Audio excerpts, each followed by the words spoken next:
ఈ ప్రాంతంలో మీరు చూస్తే ఎన్టీ రామారావు గారి మెమోరియల్ మీరు చూసినప్పుడు ఇది ఎప్పటికీ గుర్తుంటుంది.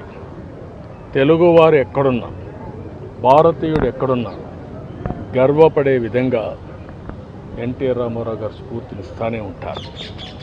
ఆయన ఒక వ్యక్తి కాదు, ఒక వ్యవస్థ. ఆయన ఒక మనిషి కాదు, ఒక స్ఫూర్తి.